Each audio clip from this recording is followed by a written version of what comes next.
Welcome to special analysis. నేను రమా మండవ. ఈరోజు అనాలిసిస్లో భాగంగా మనం తీసుకోబోతున్న టాపిక్ ఏంటంటే కాలేజీల్లో రాజకీయాలకు నో ఛాన్స్. ఈ మాట అందెవరో కాదు, లోకేషే. అదే టైటిల్ పెట్టున్నాం మనం. అందుకే రాష్ట్రానికి లోకేష్ లాంటి లీడర్ కావాలంటోంది అని చెప్పేసి ఇంకో టైటిల్ కూడా కంటిన్యూగా పెట్టున్నాను.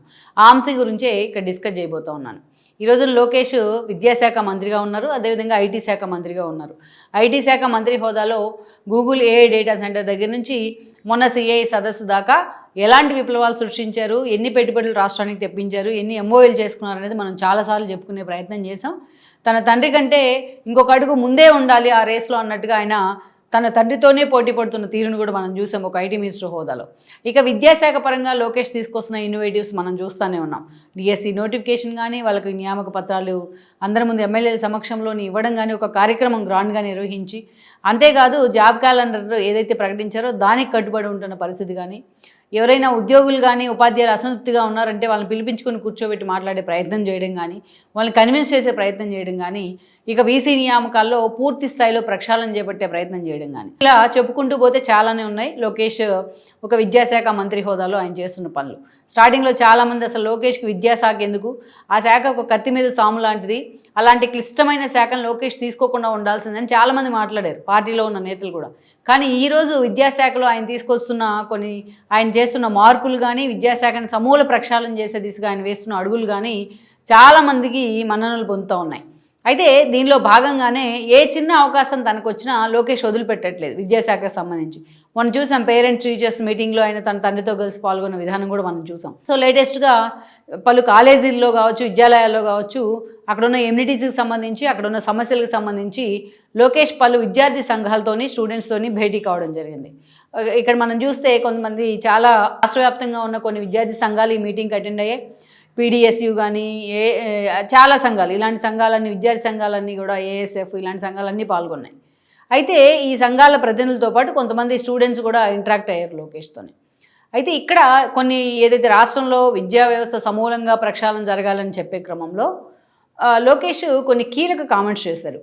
మీరు రాజకీయాల్లో ఇక ముందు కాలేజీలో ఎక్కడైనా సరే రాజకీయాలకు అవకాశం ఇవ్వద్దు అని చెప్పేసి ఆయన క్లియర్ కట్గా ఒక మెసేజ్ ఇచ్చే ప్రయత్నం చేశారు. కాలేజ్ టైం ఉంటే, మీకు రాజకీయాల మీద ఆసక్తి ఉంటేనో, విద్యార్థి సంఘాల్లో పనిచేయాలనుకుంటేనో కాలేజ్ టైం మొత్తం మీ చదువు కేటాయించండి. కాలేజ్ నుంచి బయటకు వచ్చిన తర్వాత మీరు ఇంకేమన్నా సొసైటీకి చేయాలనుకుంటే, వాయిస్ ఇప్పాలనుకుంటే అప్పుడు మాట్లాడండి అని చెప్పేసి ఆయన ఒక సున్నితంగా వాళ్ళని మందలించే ప్రయత్నం చేశారు. ఇక ముందు ఎక్కడా కూడా ఏపీలోని కాలేజెస్లో కానీ, విద్యా సంస్థల్లో కానీ రాజకీయ అంశాలు కానీ, రాజకీయ చర్చలు కానీ ఎక్కడ జరగడానికి వీల్లేదు అని చెప్పేసి ఖరాఖండిగా చెప్పారు ఆయన. ఇక్కడే లోకేష్ చాలామంది మనసులు గెలుచుకుంటూ ఉన్నారు. మనం చూస్తే చాలాసార్లు కొన్ని ఫ్రేమ్స్లో చూస్తూ ఉన్నాం. లోకేష్ తన పర్యటనలో భాగంగా మొన్న వెళ్తూ ఉంటే అనంతపురం పర్యటనలో పక్కన ఇద్దరు పేరెంట్స్ నుంచి ఉన్నారు, అమ్మా నాన్న, వాళ్ళ పిల్లలు పార్టీ జెండాలు పట్టుకొని లోకేష్కి స్వాగతం చెప్తూ ఉన్నారు. చిన్న చిన్న పిల్లలు, వాళ్ళు సెకండ్ క్లాస్ ఫస్ట్ క్లాస్ చదివే పిల్లలు. లోకేష్ తన క్యాన్వాయ్ దిగి వెళ్ళి ఆ పిల్లల చేతుల్లో ఉన్న జెండాలు తీసి వాళ్ళ పేరెంట్స్ చేతుల్లో పెడతాం జరిగింది. చిన్నపిల్లల చేతికి పార్టీ జెండాలు ఇవ్వకండి అని చెప్పారు. ఇదే లోకేష్కి జగన్మోహన్ రెడ్డికి తేడా. అంటే ఆయన ఎక్కడికి వెళ్ళినా కూడా ఇదే మాట్లాడుతూ ఉన్నారు లోకేష్. మీరు చిన్న వయసులో పార్టీ జెండాలు పట్టుకోవద్దు, పార్టీ మీద అభిమానం ఉంటే పెద్ద అయిన తర్వాత మీరు కష్టపడి మీ తల్లిదండ్రులను ఉద్ధరించిన తర్వాత అప్పుడు పార్టీ మీద ఫోకస్ పెట్టండి అని చెప్తా ఉన్నారు. ఎక్కడ రాజకీయాలకి, స్టూడెంట్స్ది రాజకీయాలని లింక్ చేయొద్దు, వాళ్ళ బంగారు భవిష్యత్తుని నాశనం చేయొద్దు అని చెప్పేసి చెప్తా ఉన్నారు ఆయన ఎక్కడికి వెళ్ళినా కూడా. ఇది ఎవరైనా సరే వెల్కమ్ చేయాల్సిందే. ఎలాగైతే మహిళల్ని మీరు గౌరవించండి అని చెప్తా ఉన్నారో, చిన్నప్పటి నుంచి బుక్స్లో కూడా మహిళలు వంట చేస్తున్నట్టు, నాన్నలేమో వెళ్ళి భార్యలో వంట చేస్తూ ఉంటే, అమ్మ వంట చేస్తూ ఉంటే నాన్నలు వెళ్ళి లివింగ్ రూమ్లో టీవీ చూస్తున్నట్టు, పేపర్ చదువుతున్నట్టు ఫొటోస్ ఉంటాయి. అది అక్కడి నుంచే ప్రక్షాళన కావాలని చెప్పేస్తున్నాను నేను అని చెప్పి లోకేష్ చిన్నతనం నుంచి ఉన్న పాఠ్య పుస్తకాలను కూడా ఈ ఫొటోస్ అన్నీ తీసేసి సమూలంగా ప్రక్షాళన జరగాలి, మహిళల్ని చిన్న చూపు చూడొద్దు అని చెప్పే ప్రయత్నం జరుగుతూ ఉంది ఆయన వైపు నుంచి. సరే, దాన్ని ప్రాక్టికల్గా మైకుల వరకే పరిమితం కాకుండా ప్రాక్టికల్గా కూడా ఇంప్లిమెంట్ చేసే ప్రయత్నం చేస్తున్నారు.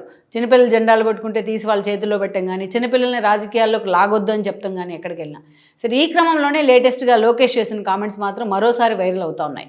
కాలేజీల్లో రాజకీయాలకు చోటు లేదు అని చెప్పేసి ఇదే జగన్మోహన్ రెడ్డి ఇదే స్టూడెంట్స్ని అడ్డం పెట్టుకొని ప్రత్యేక హోదా పేరుతో నానాయాగి చేశారు. మొత్తం యూనివర్సిటీలు, కాలేజీలు అన్నిటికీ ఆయన ప్రత్యేక హోదా పేద యుద్ధభేరి అనే పేరుతో పెట్టేసి, ఇంకేముంది ప్రత్యేక హోదా రాకపోతే అసలు మీ జనరేషన్ మొత్తం లాస్ అవుతుంది, మీ జనరేషన్స్ అన్నీ కూడా కనుమరుగవుతాయి, మీకు అసలు కనీసం తినడానికి తిండి ఉండదు, ఉండడానికి ఇల్లు ఉండదు అన్న విధంగా వాళ్ళందరినీ కూడా భయపెట్టి కొంతమందిని మ్యానిపులేట్ చేసి మరీ చంద్రబాబు నాయుడుని తిట్టించారు, లోకేష్ని తిట్టించారు. ఆ రోజు టీడీపీ ప్రభుత్వానికి వ్యతిరేకంగా మాట్లాడించారు. దాదాపు జగన్మోహన్ రెడ్డి 2014 నుంచి 19 దాకా 5 ఏళ్లలో దగ్గరగా ఆల్మోస్ట్ ఒక 100 సభలు పెట్టుంటారు ఆయన స్టూడెంట్స్తోనే. బలవంతంగా వాళ్ళతో చంద్రబాబు నాయుడుని కూడా తిట్టించే ప్రయత్నం చేశారు. ఇదే జగన్మోహన్ రెడ్డి ముఖ్యమంత్రి అయిన తర్వాత ప్రత్యేక హోదా మీద మాట్లాడరు, ప్యాకేజ్ మీద ఏం మాట్లాడరు, అది వేరే విషయం, కేసుల గురించి అనుకోవచ్చు. అయితే ఒక అంశం మీద ఆయన బటన్ నొక్కే కార్యక్రమానికి వెళ్ళేవాళ్ళు, స్టూడెంట్స్ ఎదురుగా ఉండేవాళ్ళు. స్టూడెంట్స్తో కొన్ని ఇంటరాక్షన్స్ చేసిన అమ్మఒడి లాంటి కార్యక్రమాలు పెట్టినప్పుడు స్టూడెంట్స్ కూడా వచ్చేవాళ్ళు. వాళ్ళ ముందే పవన్ కళ్యాణ్ పెళ్లిళ్ళ గురించి, పవన్ కళ్యాణ్ వ్యక్తిగత విషయాల గురించి కూడా మాట్లాడేవాళ్ళు. ఆయన చాలా అసహ్యంగా, ఒక ముఖ్యమంత్రి స్థాయిలో ఉన్న వ్యక్తి, ఒక ప్రభుత్వ కార్యక్రమం అది, అక్కడ రాజకీయ విమర్శలకి అసలు స్థానమే లేదు, ఎదురుగా స్టూడెంట్స్ ఉన్నారు, అయినా సరే వాళ్ళ ముందు అలాంటి మాటలు మాట్లాడేవాళ్ళు జగన్మోహన్ రెడ్డి. అంటే వాళ్ళని కూడా రాజకీయాల్లోకి తీసుకొచ్చే ప్రయత్నం, వాళ్ళకు కూడా ఒక మకిలి అందించే ప్రయత్నం, స్వచ్ఛంగా ఉన్న హృదయాలకు మకిలి అంటించే ప్రయత్నం. కానీ అదే లోకేష్ ఈ రోజున మేము రాజకీయాల్లోకి దయచేసి చిన్నపిల్లల్ని తీసుకురావకండి, పార్టీ జెండాలు వాళ్ళ చేతులకు ఇవ్వమాకండి అని చెప్తా ఉన్నారు. ఇదే మరి లోకేష్కు జగన్మోహన్ రెడ్డికి తేడా. ఇదే మరి విజనరీ లీడర్ వారసుడికి, ఏదైతే పూర్తి స్థాయిలో అవినీతి సామ్రాజ్యాన్ని నిర్మించిన ఆయన ఆ మహానేత వారసుడికి తేడా. ఈ మాట అంటే చాలామందికి రోషం వస్తుంది, కానీ ఇక్కడ ఇదే చదువుకున్న వాళ్ళకి, చదువు లేని వాళ్ళకి తేడా ఏంటంటే ఇదే క్యాటలరికల్గా. సో ఒక విజన్ ఉన్న నాయకుడు ఉంటే రాష్ట్రం ఎలా ఉంటుంది, విజన్ లేకపోతే 5 ఏళ్ళు ఎలా ఉంది అనడానికి కూడా ఇలాంటివే కొన్ని ఉదాహరణలు. అందుకే లోకేష్ మనం అనేది ఇలాంటి నేత రాష్ట్రానికి కావాలి అని చెప్పి నేషనల్ మీడియా మాట్లాడుతూ ఉంటే వైసీపీ గగ్గోలు పెడతా ఉంది. అందుకే లోకేష్ లాంటి నేత రాష్ట్రానికి కావాలి అంటుంది జనం కూడా. Please share, like and subscribe R24 Telugu YouTube channel.